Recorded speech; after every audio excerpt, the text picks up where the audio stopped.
Emmanuel Macron has reportedly offered to resign as France's president in a bid to regain political control and force a new election, but the Elysee have furiously denied the claims. Emmanuel Macron is understood to have considered several changes to France's political makeup in a bid to regain control and improve his party's popularity. The French president is said to have discussed changing prime minister, dissolving the National Assembly, holding a referendum, or even resigning, French newspaper Le Figaro reports.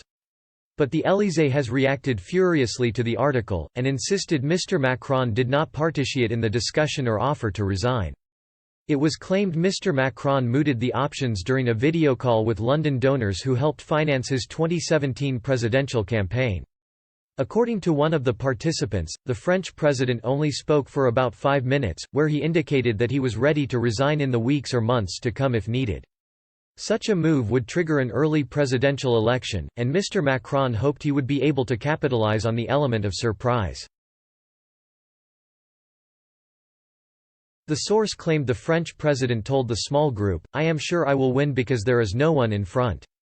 Responding to the comments, the Elysee, the official residence of Mr. Macron, denied the claims. A spokesperson said, the president never participated in a video conference with donors and never mentioned a possible resignation. This is in contrast to the comments from the Elysee immediately after the article was published. They told Le Figaro, "In principle, we do not rule out any hypothesis." The hypothesis of resignation was never on the agenda or even raised in a meeting at the Elysee. Mr. Macron has been heavily criticized for his handling of the coronavirus crisis. Public support for the president has fallen sharply since the start of the pandemic, as many people think his government has been incapable of bringing the virus under control. He was also criticized for not condemning some of the violent demonstrations held in response to the death of George Floyd in the U.S. An estimated 23,000 people defied a Paris ban in order to voice their anger at the death of Mr. Floyd and also Adama Traoré, a 24-year-old who died in French police custody in 2016.